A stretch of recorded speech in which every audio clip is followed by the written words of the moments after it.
Good morning. This is Garrett Godwin. We're inside the Detroit Institute of Arts in downtown Detroit. We'll be getting a sneak preview of the Islamic art, and I'm here with the director, Mr. Graham Beal. How are you doing today, sir? Good, thank you. And you? I'm good, thank you. Earlier you just spoke that there's a lot of collection that goes back to the 1920s to William Valentine. Now, as someone who's not familiar with art, and probably most of the people's not familiar, can you tell us a little bit about William Valentine and its collection and so forth? Valentina was a great German scholar who was brought here as director in the as a consultant, in the 1920s, and then became director in 1925. And in the 10 or 11 years between 1920 and 1921, he transformed through his connections in Europe and his knowledge and his ability to buy great works of art. He transformed the Detroit Institute of Arts from a respectable Midwest art museum to one of the great collections in this country, and other directors have built on that, and that's what we are, one of this country's greatest collections. Now, I understand there's going to be there's new Islamic art coming here this year, especially as well as the same ones that's been here before. Now, what kind of art can we expect to see this year? Well, we started reinstalling the whole collection in 203 as part of our renovations, but as we approached our self-imposed deadline of November 2007, we realized that we were not going to make it. We were not going to have all of the galleries ready. So for really quite practical reasons to do with the flow of people through the building, we decided to postpone the Asian collections. And although Islam has historically been is in North Africa and was in Spain, basically it's an Asian collection. And so this is the first installment of the Asian collections, and now have to raise some more money, and we'll move on to India, the southern Indian, the South Asia and China and Japan and Korea as we can. Now, speaking of China, you just brought something that brings some ears. Had a curator, like she said, one of the overriding themes is the LSD. It's the story behind the art, such as the relationship between Islamic and China. What about the relations between the Islamics and American?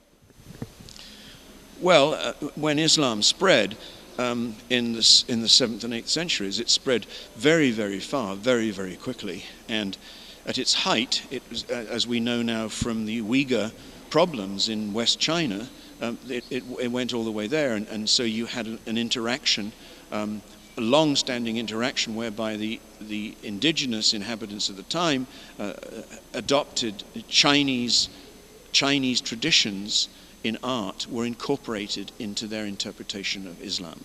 Now, we haven't seen anything like that in the U.S. Because of the recent arrival of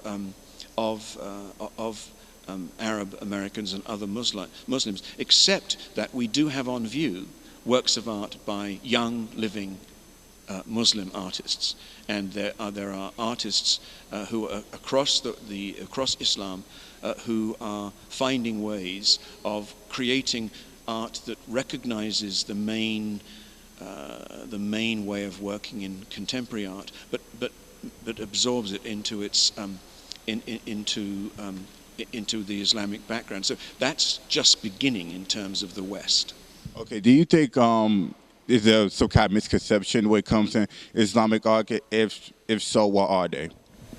Well, I think there's first of all the misconception of Islam that is dominant because of the recent events of the last 10 years, which is a hostile, very negative view.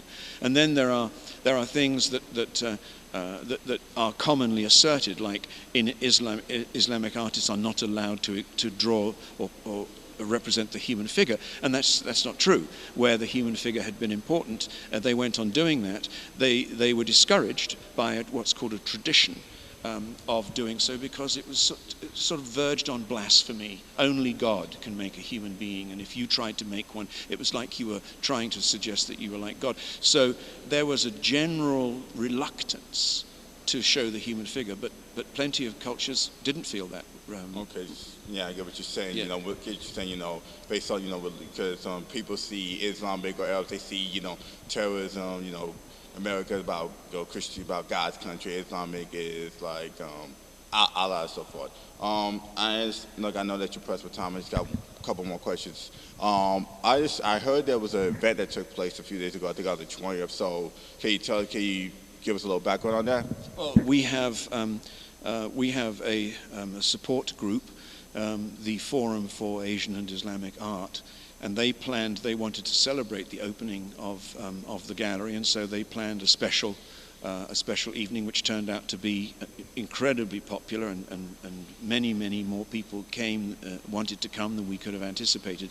And we opened the galleries for them, for this particular group of people and their friends to see. It wasn't finished. A few works of art, there was still some work that needed to be done. But these are individuals who support activities in the Asian and Islamic department and have done for years. Okay, and the public will get a look at this art collection. Is this Sunday in the afternoon, right? Sunday at 10 o'clock we'll open to the public, and that's when the Islamic Gallery will be open for them. Okay, I'll say one more question. What do you want the public to expect once they take a look at this?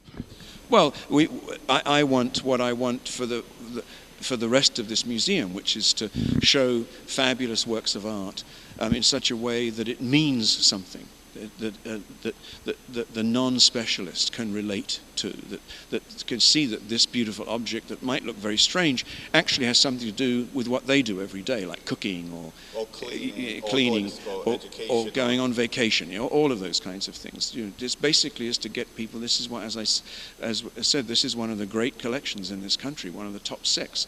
We want that to be understood and appreciated, and a source of pride for our own public. Okay, well, thank you so much again, sir. You have a good day. You too.